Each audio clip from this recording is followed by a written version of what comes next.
porteira aberta, seja bem-vinda, bem-vindo a mais um ImaCast, uma parceria do podcast do Patrone com o IMA, o Instituto Mato Grossense do Algodão, com foco em disseminar conhecimento e informação de qualidade, fruto da pesquisa e de todo o trabalho realizado no IMA, o Instituto Mato Grossense do Algodão, aqui em Mato Grosso, para ajudar sempre a alavancar a nossa cotonicultura, não apenas aqui no estado, como, claro, em todo o país. Hoje nosso foco são os nematóides na cultura do algodoeiro e também o melhoramento genético com foco no desenvolvimento em novas cultivares que apresentem resistência justamente aos principais nematóides que são encontrados aqui em Mato Grosso. Comigo aqui no estúdio, uma dupla de peso, Rafael Galbieri, que é fitopatologista e pesquisador do IMA Mato Grosso. Rafael, tudo bem?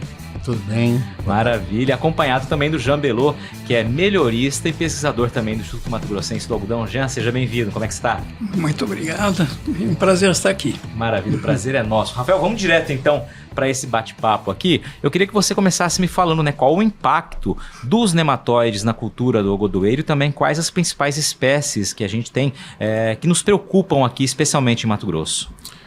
Tá certo, Patrone. Satisfação estar aqui, Jean. Bom, primeiro assim, o impacto. Bom, eu estou há 21 anos, né? Então, nematóide e algodão para mim se confunde. Então, eu estou há 21 anos nas duas áreas, né? E nesse percurso, né? Um fato a cultura do algodão é muito suscetível, é muito sensível para nematóide, né? Então, em toda a minha carreira, o desafio é muito grande em função aí da nematologia e da cultura do algodão, né? Então, essa dúvida, qual é a principal espécie, eu tive no começo, eu estou há 17 anos no IMA e 21 de carreira, mas há 17 do IMA, né?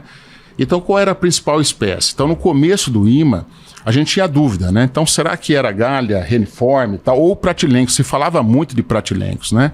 Então, nós fizemos um projeto, um levantamento em todo o estado, foi um projeto grande, não só no Mato Grosso, depois expandiu para outros estados, né? Para saber qual era a principal espécie.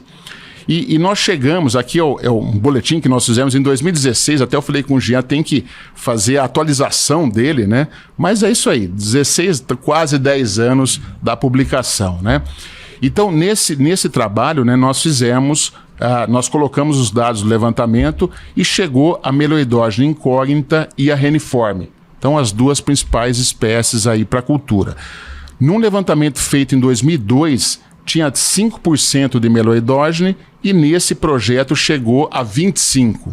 Né? Então, mais de 5 vezes mais, né? E reniforme, nesse projeto de 2002, deu 2% e no nosso deu 15%. Então, também na mesma projeção. Então, quer dizer, essas são as duas principais espécies e aumentando, né? E hoje, nematóide, estima-se uma perda de 3 bi a 4 bilhões de reais em função do nematóide na cultura. Então, quer dizer, é um dano muito grande e para essas espécies de ocorrência aí na cultura do algodoeiro. Jean, eu queria que você falasse um pouquinho da sua experiência com nematóides e quando que você percebeu que o melhoramento genético poderia ser aí uma ferramenta adicional, né, para a gente conseguir manejar esse problema.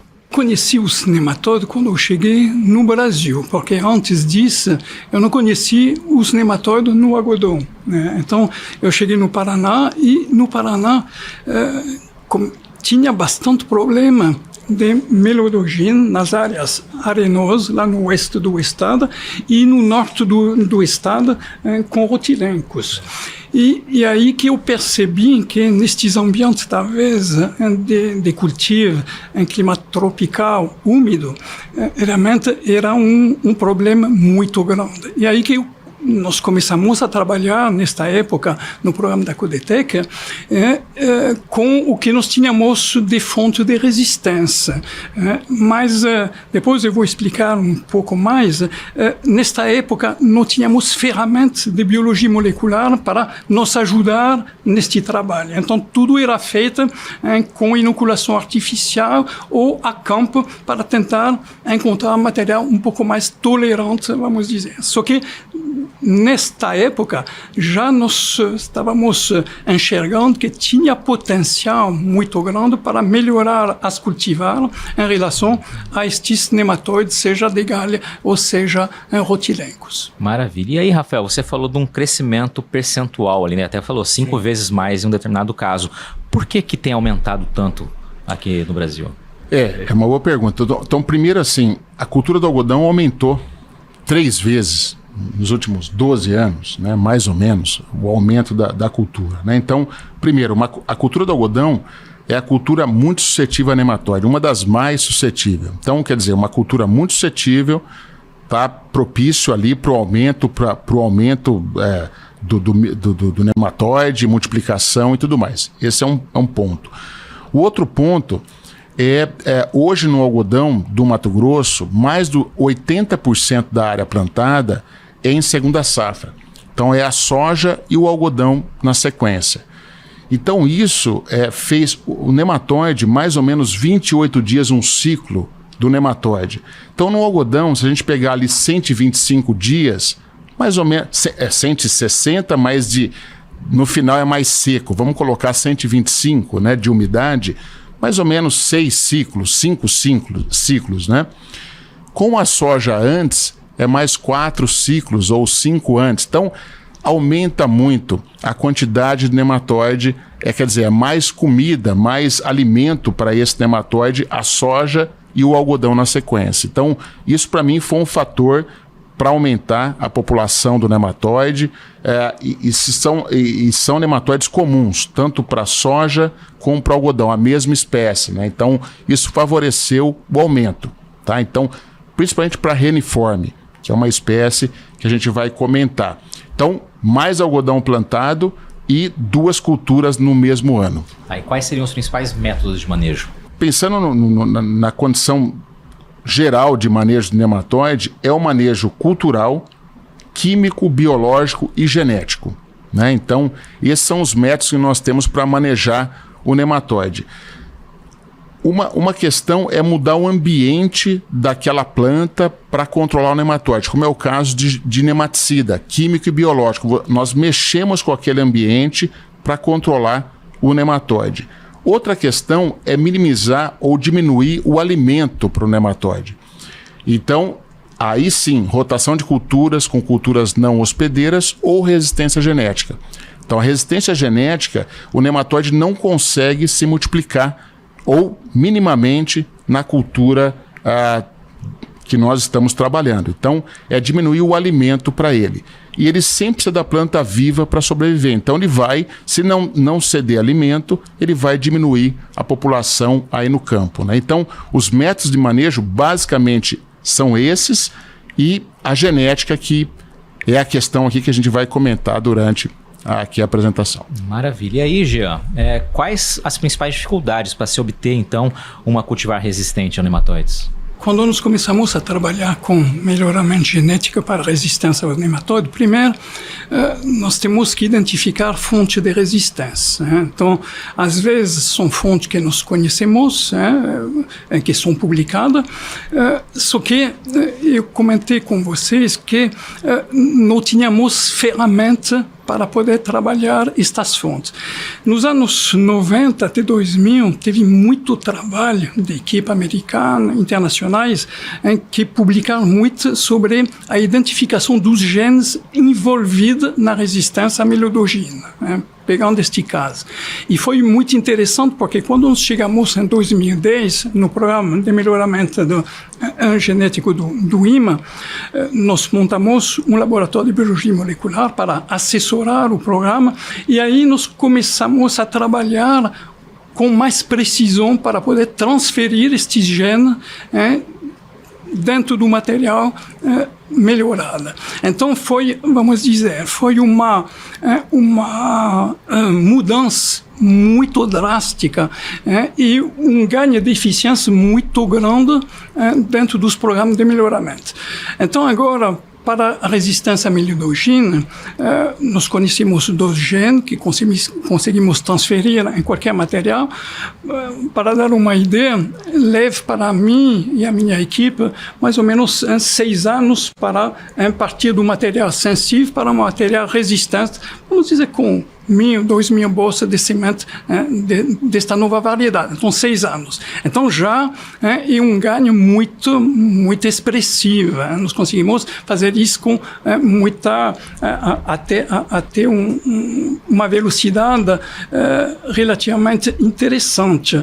Só que agora nós temos que saber como utilizar esta resistência e como manejar estas cultivares para não deixar, vamos dizer, quebrar esta resistência. E aí o Rafael, para poder saber como justamente nós temos que utilizar esta resistência genética. Antes de eu passar ao Rafael para complementar essa resposta, ô Jean, e assim, tá em torno de 6 anos com a equipe, consegue.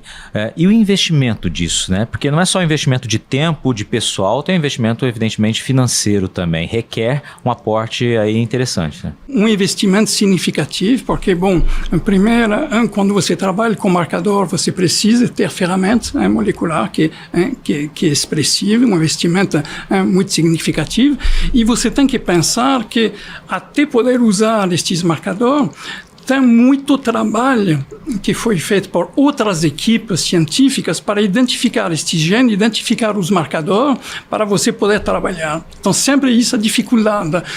E nós temos a mesma coisa sobre o outro nematóide, que é o Rhotylencus, onde justamente teve que esperar que a equipe de pesquisa faça publicação sobre fontes de resistência, marcador, para poder usar isso dentro do nosso programa de melhoramento. Aí sim, Rafael, né, pegando o gancho que o Jean deixou, não só pelo que eu entendi, né, esse melhoramento genético vai ser suficiente para esse manejo, né, contra o nematóide. Só complementando, né, então, essa resistência para galha no algodão, ela é um marco, né, nos cerrados. Eu considero, inclusive, a maior tecnologia para controle de nematóide no cerrado, já colocado, porque se pensar no cerrado, soja, algodão e milho, a soja que dá para comparar seria o nematóide cisto da soja. Mas o nematóide cisto tem uma questão de variabilidade, você lança um material, ele é resistente para uma raça, para outra não, então ele não resolve completamente o problema. Para galha não, a gente lança o material, ele tem 2 genes, como o Jean colocou, e muda completamente o cenário. Quer dizer, um cenário que é de muita infestação do nematóide, a gente vira esse cenário e a cultura do algodão acaba sendo uma opção para melhorar aquele solo. Então, quer dizer, o impacto da resistência é muito grande. Mas como o Gia colocou, qual é a durabilidade dessa resistência? São 2 genes, vamos fazer um manejo integrado com outras ferramentas para tentar aumentar. A cada 3 anos fazer um material suscetível. Então são algumas ferramentas para a gente ajudar. Mas o marco é um marco muito grande. E veio aqui do nosso desenvolvimento, o Jean coordenando, né, e desenvolvendo essa resistência aí para o cerrado de forma geral. Tá? Então, tem a questão da resistência, tem a questão de durabilidade dela. Então, é uma outra questão para a gente incorporar dentro aí do manejo de nematóide. Eu queria que você explicasse então, né, e ele exemplificasse de que maneira a gente deve fazer esse manejo para justamente preservar por mais tempo, né, também essa tecnologia. Exatamente. Então, o manejo, ele nunca pode ser assim, só a resistência genética e acabou, né? Então, por quê? Porque, como eu falei no começo, são várias espécies que acontecem na lavoura. Então, se tem galha, pode ter reniforme, vai ter Pratylencus, vai ter outras espécies. Então, o manejo integrado, ele é muito importante. Então, fazer com biológico, fazer com químico e assim por diante. Focando a questão do nematóide galha, como manejar essa resistência? Então, fazendo essa incorporação e a cada 3 anos, um material suscetível, 3, 4 anos, para essa população não ser selecionada. Mas a gente não tem nenhum relato mundial de quebra de resistência para incógnita no algodão.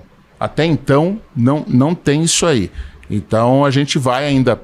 Lógico, tem todo... Aqui é uma questão tropical, bem diferente das questões gerais, Estados Unidos e tal. mas não tem essa quebra de resistência até então. Mas tem que tomar cuidado, tem que fazer todo o script ali para plantar a cada 3, 4 anos o material suscetível, fazer um manejo integrado com outras ferramentas. Mas o ponto que eu queria colocar assim, ó, foi uma revolução e aí é mérito muito, o Jean, tranquilo, mas colocando assim, ó, esse ajuste, material resistente e com característica agronômica muito bem estabelecida, né? Então, ele conseguiu, né, ajustar isso aí e vem plantando muito e vem aumentando aí nas áreas de produção, né? Então, a cultura do algodão era o vilão e hoje ela pode ser um melhorador de solo com a tecnologia para galha, né? Pensando em nematóide de galha. Jean, eu queria aproveitar essa deixa agora do Galbieri e pedir para que você me fale um pouco então das características dessa cultivar para que todo mundo também, quem eventualmente não conhece, passe a conhecê-lo. Uma cultivar de ciclo intermediário a precoce e que tem uma característica interessante que ele tem capula relativamente grande, caroço grosso, então ele não tem problema de fragilidade de casca. Então, é um material com caixa produtiva que pode ser muito boa, né? Inclusive, tem produtor que conseguiram adaptar o manejo deste material para realmente produzir muito. No estado da Bahia, provavelmente nós estamos o material mais plantado para o estado da Bahia, porque eles conseguiram ajustar o manejo para formar o terço médio e o terço superior e ter caixa produtiva extremamente elevada. Então, em termos de fibra por hectare, o material que consegue produzir muita fibra por hectare, resolvendo este problema de nematóide e de ramular também, porque é um material que é resistente a ramular a duas raças de ramular. Então, em termos de genética, o que diz o Rafael é verdade que vai ser muito difícil para o nematóide contornar esta resistência, porque nós estamos trabalhando com 2 genes de modo de ação diferente. Então, é provavelmente muito mais difícil para as populações de nematóide contornar esta resistência, o que não é o caso de rotilencos, onde nós temos só um gene, por enquanto, para trabalhar. Então, estou mais tranquilo para a melodogina, mas um pouco mais, vamos dizer, preocupada a médio e longo prazo com a resistência genética de rotilencos. Maravilha. E a genética pode auxiliar, então, também nas outras espécies de nematóide? Pode sim. Então, justamente, em relação a rotilencos, era, vamos dizer, o tema principal depois de ter resolvido em 2018, resolvido entre aspas, em termos genética, o problema de melodogina, todo mundo focou sobre rotilencos. E nós estamos lançando justamente agora uma cultivar resistente a rotilencos. Não exatamente com a mesma, vamos dizer, potência para poder reduzir estas populações de nematóides, mas é uma ferramenta que vai ajudar bastante também o produtor. Ô Rafael, voltando para as atuais espécies aí, né? O produtor pode fazer o quê para manejar esse problema hoje e ser mais aí eficaz nesse manejo? Certo. Focando só, como o Gia colocou, né? Então, Estados Unidos lançou o primeiro material resistente a galho em 2014, né? Nós lançamos 2017 e 2018. Então, mais ou menos 3, 4 anos de diferença, né? E para a Reniform, mesma coisa, né? Primeiro lançamento deles 21 e nós agora 25. Então, estamos aí 3, 4 anos, mas lançando a questão de resistência, né? E como o Gia colocou, então, essa resistência ela está incorporada, mas aí acabou o problema, né? Então, acabou. Tem outras coisas acontecendo. Então, outras espécies, né? Então, isso é natural. Então, num clima tropical como o nosso, 2 culturas, tal, e começou a aparecer outras espécies. Então, hoje tem uma outra espécie que é o enterolobe. Então, a Meloidogene enterolobe. Então, aparecendo. Nós fizemos o primeiro relato em 2019 em Minas, né? Foi o primeiro relato, que aí não tem resistência. Então, é outra espécie acontecendo. De Minas foi para Bahia E de Bahia, já no Mato Grosso, já tem. Na região ali de Campo Novo, aquela região, Campos de Julho, né? Então, essa região aí já acontecendo. Então, aí são outras espécies acontecendo que a resistência não controla. A gente volta lá no começo, pensando no manejo de nematóide. Para aquelas que controla, como galha e o reniforme que o Jean colocou, muito bem. Mas alguma outra espécie acontecendo, não. Tem que voltar ao trabalho e fazer toda a pesquisa novamente. Mas para galha e reniforme, nós estamos bem. Reniforme um pouco menos em termos de resistência, né? Mas é uma resistência muito boa, que eu acho que vai entrar muito bem aí nas áreas de produção. Mas tem uma outra espécie só começando, é só para alertar para esse problema para o futuro, né? Excelente, sempre importante, né, fazer esse alerta, até para que, né, essa informação chegue a todo mundo.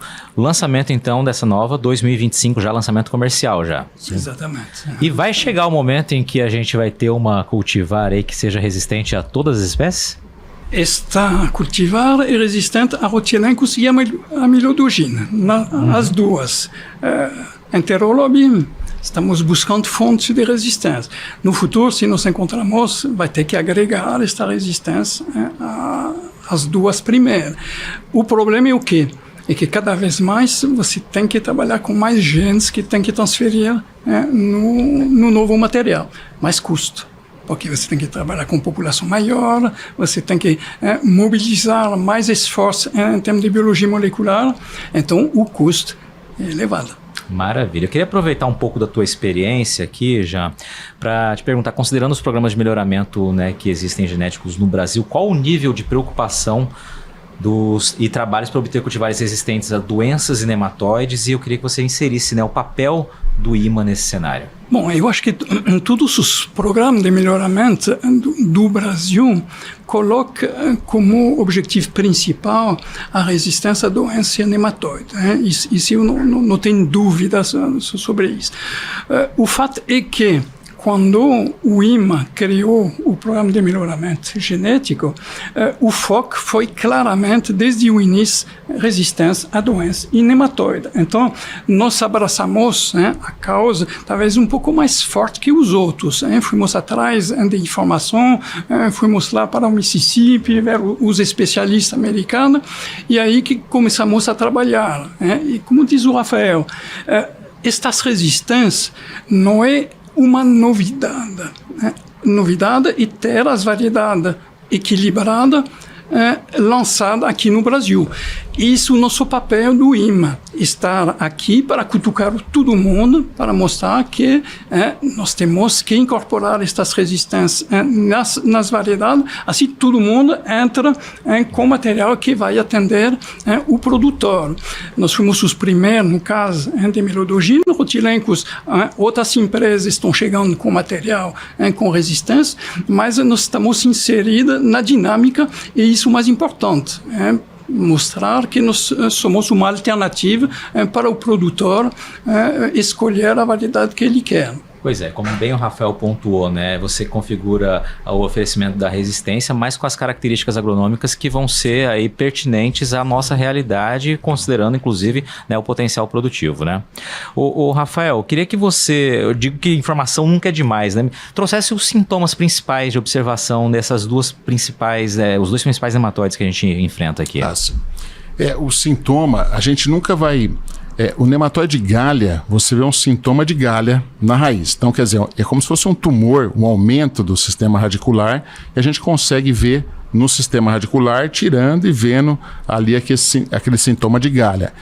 E também um sintoma de uma clorose também na folha, um porte menor, isso pensando no nematóide galha. O reniforme já não tem essa estrutura da raiz de galha, não. A gente não consegue ver nada da raiz, é mais um sintoma de clorose e porte da planta. Então, nematóide, eu também trabalho com doenças foliares. A doença foliar é muito mais fácil de você ver sintoma, né?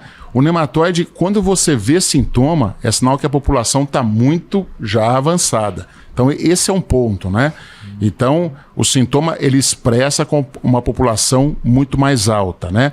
Mas olhando diretamente, são esses, e também reboleiras, depende da topografia do terreno. Então, aí o produtor está bem craque ali para ver os sintomas. A gente roda bastante ali com produtores e fazendo essas dinâmicas, né? Quais são os sintomas para cada espécie de ocorrência no estado. Mas como você disse, quando os sintomas são visíveis é porque a situação não está tão boa, né? No mínimo assim, um sintoma visível, o produtor já não vai ter o teto produtivo que ele espera na área. Então é sempre daí para baixo e vai cada ano aumentando. Então realmente, por isso que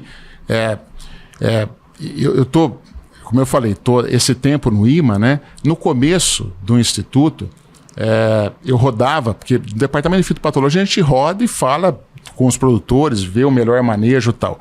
No começo, não tinha tecnologia como essa. Então, o que a gente recomendava? São coisas genéricas, né? Planta crotalária, que não é hospedeira, planta faz uma rotação, então, mas não tinha nada específico.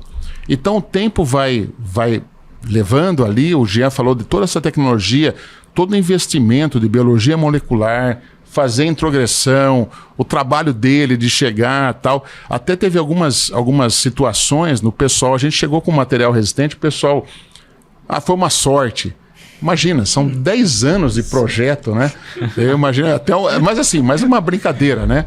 Então você imagina, não existe sorte para nematóide. Você projeta e imagina, como o Gia colocou, 6, 7 anos para frente, né? Então, chegando com material resistente.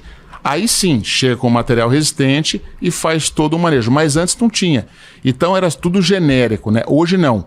Hoje é específico. Então, qual é a recomendação? Qual é a espécie que você tem na lavoura?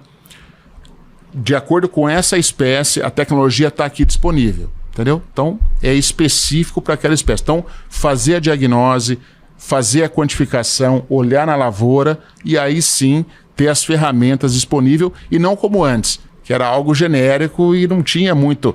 É bom para tudo. Hoje não. Tem algo específico. Lógico, tem, como o Gia colocou, material para 2 espécies. Então, melhora ainda mais. Mas como eu falei, o algodão lá atrás, há 15, 20 anos, era o vilão.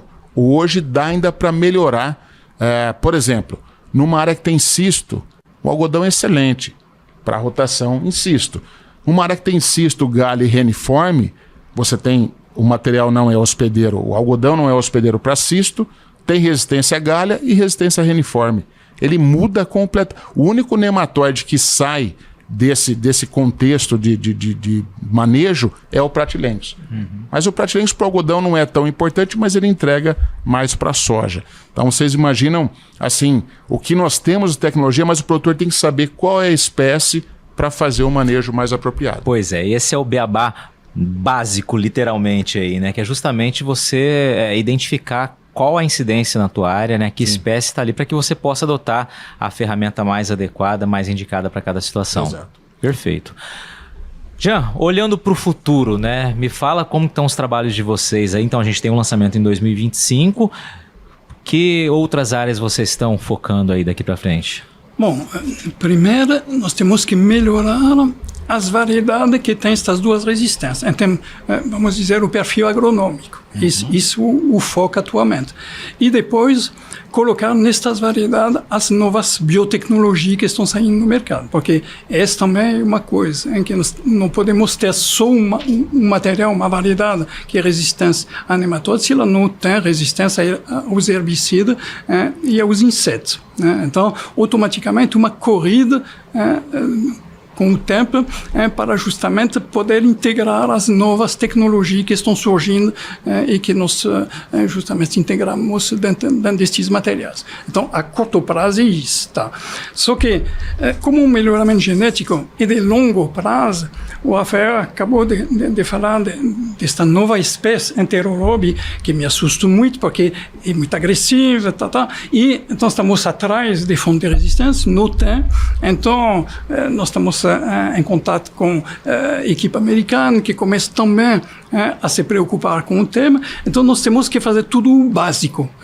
Identificar fonte de resistência, depois vamos ter que ir atrás da equipe para poder identificar os genes, os marcadores, para poder começar a pensar, a trabalhar para integrar esta resistência para o futuro. Mas isso é um negócio para 10 anos, mas temos que já nos preparar para os 10 próximos anos. Exatamente. Acho que isso que é muito legal quando a gente traz vocês aqui que são pesquisadores, que estão a campo, estão trabalhando com melhoramento, justamente para que as pessoas, né, passem a entender. Evidentemente o setor sabe, mas é sempre importante que a gente reforce isso, que o trabalho está sempre olhando adiante, né? Então o Rafael alertou aqui, você já disse, olha, a gente já está buscando a maneira para que lá no futuro a gente consiga desenvolver um novo material. Isso é muito bacana, a gente sempre poder acompanhar e trazer um pouco mais dessas informações. E aí, Rafael, falando em informações, eu queria que a gente caminhasse aqui para a nossa reta final, deixando então uma síntese, né, as suas considerações desse bate-papo que passou rápido, mas extremamente informativo. Afinal de contas, estamos com dois extremos conhecedores aqui do assunto, do tema.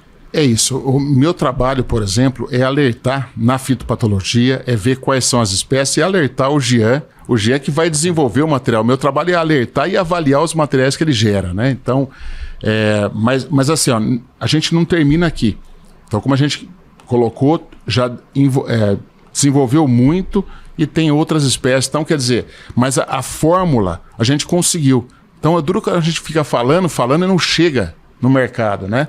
Então, nós chegamos. Então, tem ali, já está desenvolvido, já tem material aí no mercado. Então, quer dizer, a gente consegue, já tem estrutura montada, biologia molecular, a parte de fenotipagem, a parte de melhoramento. Então, hoje, o que vier, eu acho que o desafio é menos do que era 15 anos atrás, né? Então, a gente evoluiu, vai ter mais coisa, mas tem muita coisa que nós fizemos aí na lavoura. E eu acho que o mais importante, a gente não falou, a resistência genética não tem custo. O produtor não paga por um material resistente. Então, eu acho que essa ideia nossa do melhoramento e da fitopatologia é gerar algo que ele não tem custo e ele vai desenvolver e ter uma eficiência muito grande, né? Então, acho que esse é o papel nosso dentro do Instituto e gerar tecnologias e do produtor. E até agradecer, assim, o Instituto, né? Então, quer dizer, a oportunidade para mim na fitopatologia ter um departamento de melhoramento.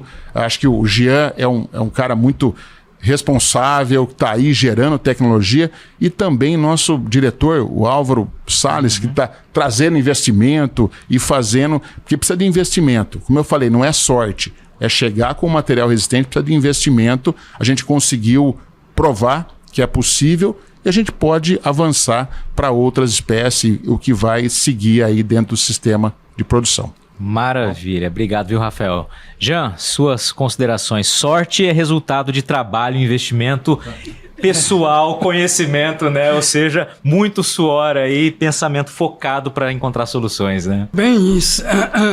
Inclusive, o que diz o Rafael é muito importante. Resistência genética não tem custo. E por isso que, justamente, o papel do IMA de poder trazer estas tecnologias. Por que atrasou tanto tempo a resistência genética à melodogene para chegar aqui? Já tinha variedade resistente nos Estados Unidos, porque as grandes empresas não tinham interesse financeiro a trazer este material no início. Uma vez que nós levamos estes materiais para o produtor, então todo mundo chegou com material resistente. Então esse é o papel do IMA. O papel do IMA é de regulação de mercado, oferecer alternativa para o produtor. Então estamos bem no seu papel, eu acho. Maravilha, cumprindo muito bem o papel. Obrigado, viu? Parabéns pelo trabalho. Obrigado. Jean Belot, um prazer, uma honra conversar com você novamente. Contigo também, Rafael. Obrigado, parabéns mais uma vez pelo trabalho. Parabéns a toda a equipe do IMA, né, do Instituto Mato Grossense do Algodão, que desenvolve pesquisa e todo esse trabalho buscando sempre o melhor resultado possível nas lavouras de algodão, não só em Mato Grosso, como eu sempre gosto de frisar, como em todo o país. E obrigado a você que nos acompanhou neste episódio do IMAcast, parceria do podcast do Patrone com o Instituto Mato Grossense do Algodão. E agora é a vez de você também nos ajudar compartilhando esse episódio para que essas informações retratadas aqui possam avançar mundo afora e chegar ao máximo de pessoas possíveis que gostam da cultura do algodão, que gostam de pesquisa, gostam de genética, de melhoramento, de trabalho focando no futuro de uma atividade tão importante como a cotonicultura. Sucesso da porteira para dentro, força e fé da porteira para fora e vamos que vamos!